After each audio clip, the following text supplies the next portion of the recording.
నమస్తే అమ్మా. నమస్తే అమ్మా. అమ్మా, ఉమ్, క్షుద్ర పూజలు జరుగుతున్నాయని, తర్వాత ఉమ్, కొన్ని తాంత్రిక శక్తులు మన మీద ప్రయోగిస్తున్నారని ఉమ్, మనం పేపర్లలో చాలా వార్తలు చూస్తూ ఉంటామమ్మా. ఉమ్, ఇప్పుడు అమావాస్య వస్తున్నప్పుడు కానీ అలాంటప్పుడు పలానా చోట ఏదో పూజ చేశారు, కొంతమందిని బలిచ్చారు, ఇలాంటివి ఎక్కువగా అంటే ఎంత శాస్త్ర సాంకేతికంగా మనం అభివృద్ధి చెందుతూ ఉన్నా కూడా ఇలాంటి వార్తలను కూడా అడపాదడపా చూస్తున్నాం కదా. ఎక్కడో నిధి నిక్షేపాలు ఉన్నాయని చెప్పి తవ్వారని, అక్కడ నరబలి చేస్తున్నారని ఇలాంటివి వింటుంటాం కదా. చాలా పెద్దగానే వాటి గురించిన వార్తలు ఎక్కువగానే అంటే వస్తున్నాయి. సందర్భాలు తక్కువైనా వాటి గురించి చర్చలు చాలా వచ్చాయి. అవునవును. అవును. ఏంటమ్మా, కన్న పిల్లల్ని కూడా అవును. ఇవ్వటం, బలి ఇవ్వటం అనేసి, లేకపోతే చుట్టూ ఇరుగు పొరుగు వాళ్ళని కూడా బలి ఇవ్వటం, ఇలాంటివి చూస్తుంటాం కదా. నిజంగా వీటి వల్ల ఫలితాలు ఉంటాయని అనుకోవాలంటారా? డాక్టర్ సచిన్ రాజ్ అత్యాధునిక వరల్డ్ క్లాస్ ఫిజియోథెరపీ ట్రీట్మెంట్ తో అన్ని రకాల నొప్పులకు శాశ్వత పరిష్కారం. ఇప్పుడు ఫలితం కనపడుతోంది కదమ్మా. ఆ, వాళ్ళు జైల్లో కూర్చోవడం అనేది మొదటి ఫలితం. ఖచ్చితంగా. అద్భుతమైనటువంటి ఫలితం మొదటిది కనపడుతోంది. అవును. అంటే ఎప్పుడు కూడా ఇవి ఉన్నాయా అంటే ఉన్నాయనే చెప్తారమ్మా. ఎందుకంటే ఎప్పుడైతే మనకి వెలుగుందో వెనకాల నీడ కూడా ఉంటుంది. ఉమ్, ఆ నీడని పట్టుకుని దాని మీద ఆశపడేటటువంటి వాళ్ళు ఉంటారే, దానిలో ఉండేటటువంటి వాళ్ళు ప్రయత్నం చేస్తారు కానీ ఫలితాలు పూర్తిగా ఉండవు. అమ్మా. వెలుగుకున్నటువంటి ప్రభావం కానీ ఫలితం కానీ నీడకిను చీకటికి ఉండదు. వాటి ఫలితం ఎట్లాంటిదంటే, బాగా దురద పెడితే గోక్కుంటాం అనుకోండి, వద్దనుకున్నా చేస్తాం కదా పని. అవును, అవును. ఆ ఉపశమనం ఎట్లా ఉందో అట్లా ఉంటుంది అంతే. కానీ తర్వాత పుండు పుండు పడుతుంది పడుతుంది. కదమ్మా. అది నేను చెప్పేది, అందుకే దీని ఉదాహరణ ఇచ్చా నేను. ఓ, ఇట్లాంటివి ఉంటాయమ్మా. ఆ, ఈ క్షుద్ర పూజలు చేసేవాళ్ళు మనకి కనపడుతూనే ఉన్నారు కదా. అవునవును. వాళ్ళ మొహాల్లో ఎప్పుడన్నా కాంతి ఉంటుందా? డబ్బులు ఉండొచ్చు, ఒంటి నిండా నగలు ఉండొచ్చు, ముఖంలో మాత్రం ఆ తేజస్సు కాంతి ఉండదు. ఆహా. మరి ఏ దైవాన్ని ఆరాధిస్తే తత్సంబంధమైనటువంటి కాంతి తేజస్సు ఉంటాయి. అవును, అవును. అట్లాంటిది వీళ్ళు చేసేటటువంటి దానికి అట్లా ఉంటాయి. క్షుద్రము అంటే పనికిరా అందని కాదమ్మా, తక్కువ, లో అని అర్థం అంతే. ఉహు. పెద్దది కాదు, చాలా తక్కువది, తక్కువ స్థాయికి చెందిందని. అట్లా చేసేటటువంటి వాటిల్లో అప్పటికప్పుడు తాత్కాలికంగా చిన్న చిన్న ఫలితాలు ఏమన్నా ఇస్తే ఇవ్వచ్చు కానీ పెద్దగా ఏముండవు. ఉహు. ఇప్పుడు సరదాగా మన వాళ్ళు మ్యాజిక్లు అవి చేస్తూ ఉంటారు, అవునవును. ట్రిక్స్, అట్లాంటివి తప్ప పెద్దగా ఉండవు. కానీ వీటిల్లో ఉన్నాయనేటటువంటిది మాత్రం కొంత శాస్త్రం చెప్తోంది. వాటికి చాలా జాగ్రత్తగా ఉండాలి. మనం మామూలుగా చేసే పూజల్లో ఏదైనా ఒక ఏదక్షర పద భ్రష్టం అని చెప్తూ ఉంటాం. ఒక అక్షరం తప్పు వచ్చినా అవునవును. ఏదైనా పెద్ద ప్రమాదం ఏమీ లేదు, తెలిసి చేసి అయితే ఏమిట్లే అంటే తప్ప. కానీ వాటిల్లో ఇంత తేడా వచ్చిన ప్రమాదం ఉంటుంది, చేసేవారికి ప్రమాదం ఉంటుంది. చేసేవారికి. అందువల్ల చాలా నియమ నిష్టలు పాటిస్తారు. నాకు అప్పుడప్పుడు అనిపిస్తుంది, ఇంత నియమ నిష్టలు పాటించి ఇంత కష్టపడి శరీరాన్ని మనసుని ఇంత కష్టపెట్టుకునే బదులు హాయిగా సుఖంగా ఉండి సాత్వికమైన పూజలు చేసుకోవచ్చు కదా అనిపిస్తుంది. మళ్ళొచ్చు కదా. కాదు, అట్లా ఉండదు. వాళ్ళ లక్షణం అట్లాగే. ఇప్పుడు ఇక్కడ మీకు మిరపకాయ బజ్జీని ఐస్ క్రీమ్ పెడితే ఎవరే తింటారో అన్నది వాళ్ళ జీవ లక్షణాన్ని బట్టి ఉంటుంది. అంతే అంతే. పూజాధికారులు కూడా అట్లా చేసేటటువంటి వాళ్ళు ఉంటారు. ఇవి కూడా మోక్ష మార్గానికి దారితీసే ఉన్నాయి, వామాచారం అన్న పేరుతో. ఉహు. కానీ దానికి వాడుకోకుండా దాన్ని మిగిలినటువంటి సమాజంలో ఇతరులకు హాని చేయడానికి వాడే వాళ్ళ వల్లనే క్షుద్ర పూజలు అనేటువంటి పేరు వచ్చింది. వామాచారం అనేది కూడా షార్ట్ కట్.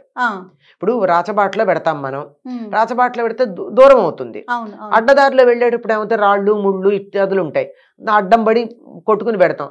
అందరం ఇష్టపడం అట్లా వెళ్ళడానికి. అవునవును. అట్లా వెళ్ళే వాళ్ళు త్వరగా వెళ్ళొచ్చు. కానీ దారిలో పాము కాటేస్తే, పెద్ద పులి మీద పడితే ప్రమాదాలు పొంచి ఉంటాయి. అందుకని ఎప్పుడు కూడా short cuts are always short circuit అవుతాయి అని చెప్తూ ఉంటాను నేను. అవును. అందువల్ల అట్లాంటివి లేవని కాదు, కానీ వాటి వల్ల ఫలితాలు మాత్రం ఆశించినట్టు అనుకున్నట్టు ఉండవు. అమ్మ, ఇప్పుడు ఎవరైనా క్షుద్ర పూజలు జరిపారనుకుందాము, అవి ఎవరి మీద జరిపారో వాళ్ళకి ఏమైనా ముందుగా సంకేతం అంటే తెలుస్తూ ఉంటుందా? బాడీ చెప్తుందా? బాడీ చెప్పదు కానీ దాని ఫలితం కొంత ఉంటుందమ్మా. ఇప్పుడు మిమ్మల్ని మీరంటే నాకు ఇష్టం ఉంటే ముఖంలో ప్లెజెంట్నెస్ కనపడుతుంది, ఇన్వైటింగ్ గా అనిపిస్తుంది. మీ మీద నేను కోపంతో కసిగా అని వచ్చాను అనుకోండి, ఏంటి వీడు ఇలా ఉంది, వాళ్ళ పాజిటివ్ గా లేరే, ఏదో నా మీద ఇది అనిపిస్తుందా? అనిపిస్తుంది. ఒక్క మనిషి భావమే అలా ఉంటే అది కొన్ని మంత్రాలతో వాటితో ఉంటే స్లైట్గా ఎఫెక్ట్ ఉంటుంది. అయితే ఇవి ఇంట్లో నిత్యం దీపారాధన చేసి దేవుణ్ణి ఆరాధించే వాళ్ళని ఏవీ చెయ్యవు. అవి రావు. నేను మంచి రెమెడీ కూడా చెప్పేశారమ్మా మీరు. ఇంట్లో రోజు నిత్యం దీపారాధన చేయాలి, శుచిగా ఉండాలి. నేను దీపం పెడతా కానండి, వాళ్ళు ఆలస్యం అయిపోయింది, లేటుగా లేచాను, ముందర దీపం పెట్టి తర్వాత స్నానం చేస్తాను అనే పద్ధతి కాకుండా శుచిగా శుభ్రంగా ఉండాలి. శుచిగా ఉండి, ఎందుకంటే అవి శుచిగా ఉన్న చోటకి కొన్ని రావు కదా. అవును అవును. క్రిమికీటకాలే రావు, ఇవి ఎలా వస్తాయి? ఇవి రావు.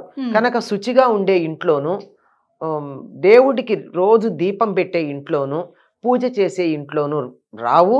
తర్వాత స్ట్రాంగ్ మైండ్ ఉన్నటువంటి వాళ్ళని ఏం చేయలేవు ఇవి. బూమరాంగ్ అవుతాయి, వెనక్కి పడతాయి. అంచేత మైండ్ స్ట్రాంగ్గా ఉండాలి, భగవంతుడి మీద విశ్వాసం ఉండాలి, పూజలు చేయాలి. ఇవేమీ చేయవమ్మా. ఇవి లేని వాళ్ళకి ఎక్కడో ఎవరికో చేశారంటూ కూడా మనకు వచ్చినట్టు ఉంటాయి, భయం వల్ల. భయం ఉంటేనే వచ్చి పట్టుకుంటాయమ్మా, లేకపోతే పట్టుకో. పలానా మంత్రం చదువుకుంటే కొంతమందికి నిజంగా మీరు అన్నట్లుగా ఎక్కడ ఏదైనా విన్నా కూడా అమ్మో నా దగ్గరకు వస్తుందేమో ఆ శక్తి, అది నన్ను ఆవహిస్తుందేమో అలా భయపడుతూ ఉంటారు. అదేదో ఒక రకమైన సైకాలజీలో అదేదో అంటే ఒక రోగం గురించి వినంగానే మనకి మరీ ఎక్కువగా అయిపోయింది ఈ సోషల్ దీంతో. దాంతో ఏమిటంటే ఇదో డయాబెటీస్ లక్షణాలు అన్నారు అనుకోండి, ఒకరోజు కొంచెం ఎక్కువ దాహం వేస్తే నాకు డయాబెటీస్ వచ్చేసింది ఏమని టెన్షన్ పడి డాక్టర్ దగ్గరికి వెళ్ళే వాళ్ళు ఉంటారు. అవును అవునవును, అది కదా. అట్లాంటివి ఉన్నటువంటి వాళ్ళు వీటిని గురించి వినకుండా ఉండడం మంచిది. విన్నారు అంటే వాళ్ళు వచ్చేస్తుంది అనుకుంటారు, నాకే వచ్చింది అంటారు. అంచేత అలాంటి బలహీనతలు ఉంటే ఎవరో ఏం చెయ్యక్కర్లా, మన మనసే మన చేసేస్తుంది. అవును, అస్సలు ఎంత క్షీణించిపోతారంటే భయంతో అమ్మా, ఏదో జరిగిపోతుందేమో అన్న భయంతో. మనసేనమ్మా అన్నిటికీ కూడా. ఎలా మనయేవ మనుష్యానాం మంత్రంగానే అలా ఏమైనా పఠించడానికి ఏమన్నా చాలీసా ఇలాంటివి చదువుతారమ్మా? దైవనామం మీ ఇష్టం వచ్చిన దేవుణ్ణి తలుచుకోవచ్చమ్మా. మీకు ఏ దేవుడు ఎవ్వరూ అయితే అమ్మ అమ్మ అమ్మ అనుకోండి, కన్న తల్లి అనుకోండి, నేను అనుకోండి. లేదు వీటి మీద మాకు నమ్మకం లేదు, మేమంతా మా అమ్మ అంత గొప్పది కాదు, నేనంత గొప్ప, ఇలాగా మాట్లాడే వాళ్ళు ఉంటారు కదా. అట్లా గనక మనసులో అనిపించినట్టయితే మీకు నచ్చిన దేవుడు కాకపోతే కనీసం నచ్చిన దేవుడి పేరు మనకి వెంటనే ఏదో మంత్రం గింత్రం ఎవరు ఇవ్వలేదు అన్నారు అనుకోండి, ఇవి కూడా ఉంటాయి కదా గోల. అనేక రకాలు. ఒక మంచి పని చేయాలంటే 100 అడ్డంకులు, అన్ని ప్రశ్నలే, అన్ని మనం తెచ్చుకున్నవి ఇవన్నీ. ముందుకెళ్తే ఏం లేదు. మీరు అన్నట్టు హనుమాన్ చాలీసా అసలు అది ఆయన ఏదో నీదు వాలంబు నంజుట్టి అని చెప్తారు కదా హనుమంతుడి గురించి. యక్ష రాక్ష భూత పిశాచాదులన్నింటినీ కూడా ఆయన తోకతో చుట్టి గిరగిరా తిప్పి అవతల పడేస్తాట. అంచేత ఆయన అక్కడ ఉంటాడు. ఆయన ఎప్పుడో వాగ్దానం చేశాడు. ఏమని చేశాడు? నిన్ను తలుచుకునేటటువంటి చోట నేను కాపలా కూర్చుంటానని చెప్పాడు కదా. ప్రతి గ్రామానికి బయట ఉంటానని పూర్వకాలం. ఇప్పుడైతే పెద్ద పెద్ద విగ్రహాలు పెట్టారు. హనుమంతుడి విగ్రహాలకి పెద్దగా మన గుడి కూడా కట్టరు, ఊరి చివర పెట్టేస్తారు కదా. ఆ పూర్వం ఎలా ఉండేది? ఒక రాయి మీద హనుమంతుడి బొమ్మ చెక్కి గాని వీళ్ళు చెక్కుకుని కానీ లేకపోతే అది బయటపడి కానీ ఉంటే ఊరి చివరి ఉండేది. ఊళ్ళోకి ఎటువంటి దుష్ట శక్తులు రాకుండా దాపేది. ఊళ్ళో వాళ్ళందరూ కాపాడతారు. అట్లాంటిది మన ఇంట్లో కావాలనుకోండి, హనుమాన్ చాలీసా చదువుకోండి, అమ్మవారి నామాలు చదువుకోండి, రామాష్టోత్తరం చదువుకోండి, రామనామం చేసుకోండి. ఇంట్లో ఎదురుగా హనుమంతుడి బొమ్మ పెట్టుకోండి. లోపలికి ఎటువంటి శక్తులు రావు. ఆయన ఎవ్వరైనా సరే ఆయన్ని పెట్టుకుని హనుమాన్ చాలీసా చదివితే చదవండి, లేకపోయినా రామరామానంటే ఆయనే చూస్తాడు. ఆయన్ని పెట్టుకుని రాముడిని గుర్తు చేసుకుంటే చాలు, తలుచుకుంటే చాలు. మనం రామనామం జరిగేటటువంటి చోట హనుమంతుడు ఉంటాడు. రామాయణం చదువుతుంటే పక్కన ఒక ఆసనం వేస్తారండి ఒకటి ఖాళీగా పెట్టి, ఎందుకంటే వచ్చి అక్కడ కూర్చుంటాడు. నాకు ప్రత్యక్షంగా తెలుసు. ఒక చిన్న పిల్లకి రామాయణం చెప్తూ ఉంటే పక్కన కూర్చున్నాడు ఒక కోతి వచ్చి కూర్చుందండి ఆ పిల్ల. నాకు అనుమానం వచ్చి అడిగాను, నారింజ రంగు బట్టలు వేసుకున్నాడా అని. కాదమ్మా తెల్ల బట్టలు వేసుకున్నాడు అమ్మమ్మ అని చెప్పింది. అది పని నల్లగా ఉన్నాడు. నల్లగా లేడు, గోల్డెన్ బ్రౌన్ ఫర్ ఉందండి. మూతి నల్లగా ఉంది, లేదు కొంచెం ఎర్రగా ఉంది, బాగా ఇంత ఎత్తు ముందుకు లేదు, కొంచెమే ఎత్తుంది అని చెప్పింది.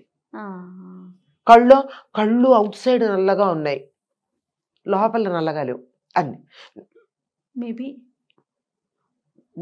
మొత్తం నేను ఒక వారం 10 రోజులు చెప్పాను రామకథ అడిగితే కూర్చోబెట్టి. చెప్పినంతసేపు నాకు అక్కడ కనపడుతూనే ఉన్నాడని చెప్పింది ఆ పిల్ల. 9-10 ఏళ్ల పిల్ల. నాకు కనపడలా. అది విశేషం. అంటే ఎక్కడ రామనామం జరుగుతున్నా అక్కడ ఆయన హనుమంతుడు ఉంటాడు. మరి హనుమంతుడు ఉన్న చోట ఏమీ ఉండదు కదా. తెచ్చుకోండి చిన్న బాలరామాయణం. బాలరామాయణం ఉంది కదా, మొదటి సర్గ 100 శ్లోకాలు ఉంటాయి, అది చదవండి. మొత్తం రామకథ అంతా ఉంది. లేదు నామరామాయణం ఉంది, అది చదవండి. లేదా హనుమాన్ చాలీసా చదవండి. ఇది ఏదీ లేదన్నట్టయితే రామనామం చెయ్యండి. ఏ శక్తులు రావు. అవి లేవు అండం మాత్రం అసత్యమమ్మా. ఉన్నాయి, మన దగ్గరికి రావు అంతే. ఇప్పుడు గాలిలో కరోనా వైరస్ లేదా? ఉంది కదా, మన దగ్గరికి రాదు అంతే. మన రక్షణ కవచం పెట్టుకున్నాం. అవును. అంచేత అన్ని మంచి ఉన్న చోటల్లా చెడు ఉంటుంది.